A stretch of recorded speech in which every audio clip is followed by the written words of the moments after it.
नमस्कार दोस्तों, स्वागत है आप सभी का आपके अपने चैनल द रिटेल इन्वेस्टर में। यहाँ पे दोस्तों एक बहुत ज़्यादा और मुझे लगता है कि पूरी इंडियन इकोनॉमी को चेंज करने के लिए और जिस हम कह सकते हैं आप 5 ट्रिलियन इकोनॉमी हमारा जो लक्ष्य है उसको पूरा करने के लिए ये सिर्फ एक पॉलिसी यदि अगर सही तरीके से काम करती है और जो कह लीजिए सरकारें हैं, कंपनीज हैं, इंफ्रास्ट्रक्चर इन्वेस्टमेंट है, ये सब हमारा जो कह सकते हैं हम मिल करके एक अच्छा काम करते हैं तो मुझे लगता है इंडियन इकोनॉमी के लिए ये एक पूरी तरह से गेम चेंजर पॉलिसी साबित हो सकती है दोस्तों। इतना ज़्यादा पावर है इसमें दोस्तों। और मैं आपको ये बता दूं, चाइना को आज का चाइना बनाने के लिए उसके लॉजिस्टिकल कॉस्ट जो इतने नीचे हैं उसका मुझे लगता है एक बहुत बहुत बड़ा हाथ है दोस्तों। और सरकार ने जो लॉजिस्टिक पॉलिसी बनाई है ये मुझे लगता है बहुत ज़्यादा इंपॉर्टेंट है। देखना ये होगा कि ये काम करती है क्या नहीं करती, लेकिन इसे एक ट्राई देना बहुत ज़रूरी है।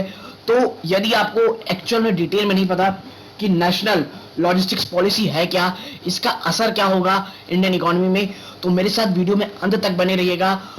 बहुत सारा इंफॉर्मेशन और बहुत ही इंपॉर्टेंट इंफॉर्मेशन आपको इस वीडियो में मिलने वाली है। वीडियो को अंत तक देखिएगा विदाउट एनी स्किप और आपको समझ में आएगा कि ये एक पॉलिसी जिसे मैं और अन्य एनालिस्ट क्यों गेम चेंजर कह सकते हैं। लेकिन आगे बढ़ने से पहले अगर आप इस चैनल पहली बार आए हैं प्लीज सब्सक्राइब का बटन दबा दे, वीडियो अच्छी लगती हो लाइक जरूर कीजिएगा। तो अब विदाउट वेस्टिंग टाइम सीधा लेके चलता हूँ शेयर प्राइस की तरफ। देखिए, the National Logistics Policy (NLP), which will be rolled out on September 17, will play a big role in providing a boost to the logistics sector in India. जो national logistics policy है दोस्तों, वो आप कह सकते हैं जो 17 सितंबर जो कि आज की तारीख है वो लॉन्च हुई है, ये एक बहुत बड़ा रोल प्ले कर सकती है हमारे लॉजिस्टिक्स सेक्टर को बढ़ाने में। And the upcoming policy not only expected to streamline rules and address supply side constraints but will also help provide a roadmap to reduce fuel cost and lower logistic cost. देखिए, सिर्फ एक smooth movement goods की एक तरह से दूसरी जगह इसके लिए लॉजिस्टिक पॉलिसी नहीं है। हम फ्यूल कॉस्ट किस तरह से कम कर सकते हैं, जो लॉजिस्टिक कॉस्ट है उस पर हम जो कौन से नए नए आप कह सकते हैं इन्वेंट कर सकते हैं या ऐसे आइडियाज लगा सकते हैं जिससे हमारा फ्राइट कॉस्ट कम हो, ताकि जो कंपनीज का इनपुट कॉस्ट है उसमें कमी आए। आगे है what is the policy all about. तो देखिए, the central government has been working on national logistics policy for 3 years। पिछले 3 सालों से इस पॉलिसी के ऊपर काम किया जा रहा था and the commerce ministry release a draft logistic policy for consultation in 2019 but it was delayed by the covid pandemic. ठीक है, इस पे 2019 से लगभग काम किया जा रहा था और एक ड्राफ्ट भी दिखाया गया, लेकिन जो कोविड-19 है दोस्तों उसके कारण इसमें डिले देखने को मिला। आगे है, आप समझिए इस पॉलिसी की पावर क्या है। The policy expected to bring down the logistic cost which is as high as 14 to 15% of India's GDP to around 8% of GDP in the next 5 years।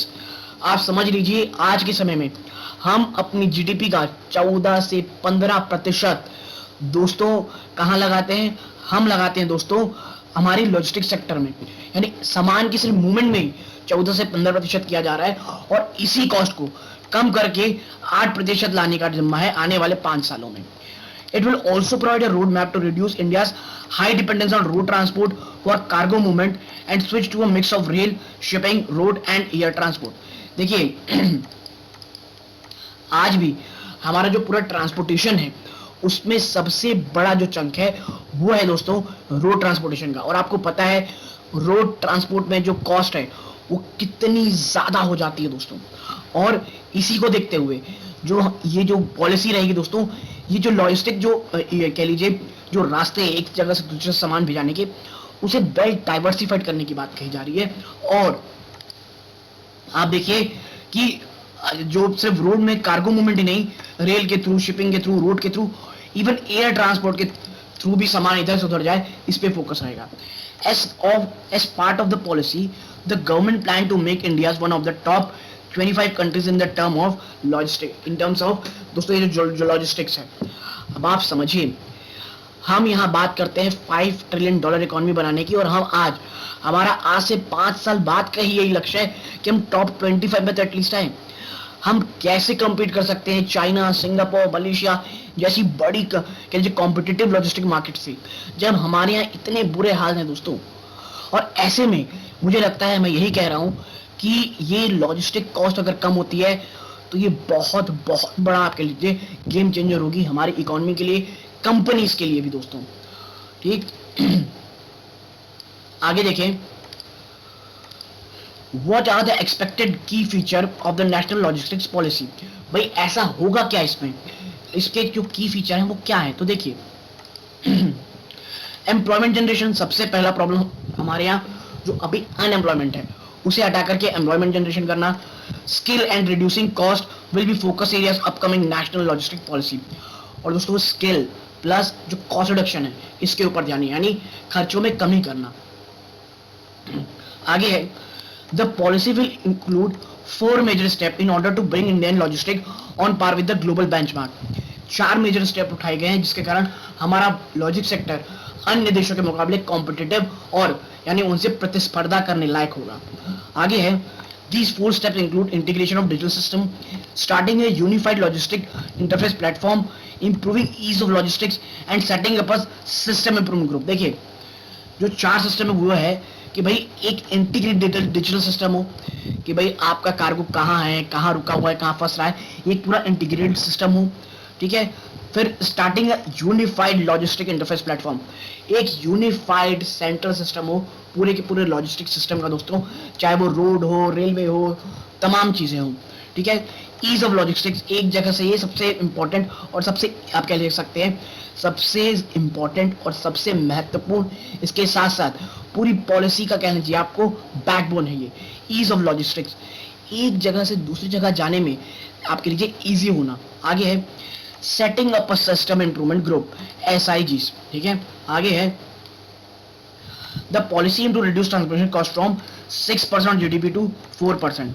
ठीक है, ट्रांसपोर्टेशन कॉस्ट को 6% से घटा करके 4% करना। Similarly warehousing cost will be brought down from 3.5% GDP to 2.5%। देखिए, transportation cost जब यहाँ बात की जा रही है ना, तो हम रोड ट्रांसपोर्टेशन की बात कर रहे हैं, तो ये 6% से 4%। वहीं कार जो सामान हम जमा करते हैं, जो वेयर हाउस कॉस्ट है, उसे 3.5% से घटा करके 2.5%। इन्वेंट्री कॉस्ट को हम 2.5% घटा करके 1%, ऑर्डर प्रोसेसिंग एडमिन कॉस्ट को घटा करके 1% या 0.5% GDP की करना है हमको। ठीक है, तो ये मैं मानता हूं कि थोड़ा सा आप कह सकते हैं एंथुजियास्टिक लक्ष्य है, बहुत बड़ा लक्ष्य हमने रखा है, लेकिन कोशिश हमें करनी है कि हम इसे पा जाएं। ठीक है, देखिए, what will be the NLP promote the use of technology in logistics? The NLP National Logistic Policy will take various steps to promote the use of technology in logistics sector in India. One such step includes the setting up of unified logistic interface। और जो unified logistic interface है दोस्तों, ये इस policy का बहुत बहुत महत्वपूर्ण रहेगा दोस्तों। ठीक है, which will provide a single window e-logistic market, जिसमें एक single window e logistic market हमें मिलेगा। और जो ULIP will integrate 7 ministries, 1 platform to provide logistic companies with information about cargo movement in the country. 7 अलग अलग मिनिस्ट्री एक साथ इंटीग्रेट करके काम करेगी, जहां पे हमें समझ में आएगा कि भाई साहब आपका कार्गो है कहां पूरे देश में। Now the ULIP platform will provide logistic companies, importer and exporter data on their cargo movement across country and will also provide cargo movement clearance। Plus cargo movement का क्लियरेंस से लेकर के दोस्तों इंपोर्टर एक्सपोर्टर जो कह लीजिए चीज हो रही है कि उनका कार्गो कहां मूवमेंट कर रहा है भारत में, चाहे इंपोर्ट हो चाहे एक्सपोर्ट हो, ये तमाम चीजें आपको पता चलेंगी। आगे है The policy will also promote the use of artificial intelligence and blockchain in India and help to integrate India's large unacknowledged logistics market। देखिए, भारत सरकार का जो मेन फोकस है ना, हमारे यहाँ का जो अनऑर्गेनाइज सेक्टर है, जो सामान को एक जगह से दूसरी जगह ले जाता है, उसे इंटीग्रेट करना। देखिए, ऐसा करने से ना हमारे पास इंफॉर्मेशन होगी कि आखिर हम पॉलिसी को और कैसे मजबूत कर सकते हैं। और ये देखिए सतत इंप्रूवमेंट की बात रहेगी। पॉलिसी आ गई, उसके बाद तुरंत चीजें ठीक नहीं होंगी। मुझे लगता है साल 1.5 साल तो प्रॉब्लम कहाँ आ रही है, एक्चुअल ग्राउंड लेवल में क्या रियलिटी हो रही है, इन्हें ठीक करने में ही लग जाएगा। और असली रिजल्ट आपको 2 साल के बाद देखने को मिलेगा, ऐसा मुझे लगता है दोस्तों। ठीक है, आगे है how will NLP improve coordination between ministries. जो नेशनल लॉजिस्टिक की पॉलिसी है, कि देखिए सबसे बड़ा आप कह सकते हैं टास्क जो रहने वाला है वो है कोऑर्डिनेशन, मिनिस्ट्रीज के बीच एक बड़ा कोऑर्डिनेशन करना। तो इसके लिए क्या किया गया है, the NLP setup a network planning group NPG and a service improvement group SIG to improve coordination across ministries. ठीक है भाई, दो ग्रुप बनाए गए जिस कारण आप कह सकते हैं कि इन्हें आपस में कोऑर्डिनेट करके काम करना पड़ेगा। और the network planning group will be made up of planning heads from the ministry of railway.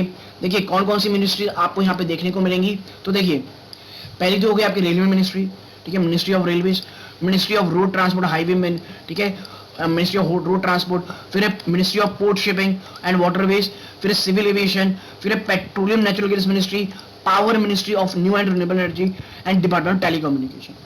अब भाई ये तो लॉजिक सी ही बात है कि यदि आपको रोड से जाना है, हवा से माल भेजना है, वाटरवेज के थ्रू माल भेजना है, पोर्ट को यूज करना है, तो उनकी अपने अपने मिनिस्ट्रीज रहेंगी। और इन सब को इंटीग्रेट करने के लिए टेलीकॉम का बड़ा इंपॉर्टेंट रहेगा, आपस में कनेक्टिविटी के लिए तो टेलीकॉम डिपार्टमेंट भी है। ठीक है, आगे है while the SIG will include member of NPG and member from the Ministry of Housing Urban Affairs, Department of Revenue, Department of Commerce and DPIIT and any other corporate members। तो देखिए basically यही जो main था, यही है कि national policy क्या है और आने वाले समय में ये किस तरह काम करेगी। और हमें देखना होगा, मेरा बहुत मन है दोस्तों कि ये पॉलिसी काम करे, और ये जिस तरह यूपीआई पेमेंट सिस्टम है दोस्तों, ट्रांसपोर्टेशन सिस्टम में ये एक रेवोल्यूशन ला सकती है। तो यदि आपको मेरी एनालिसिस पसंद आई हो, प्लीज वीडियो को लाइक कीजिए, चैनल पहली बार आए सब्सक्राइब जरूर कीजिएगा। यहां तक जुड़े रहे, अपना कीमती समय दिया, इस बात का बहुत बहुत धन्यवाद। ये इस वीडियो का अंत है। जय हिंद दोस्तों।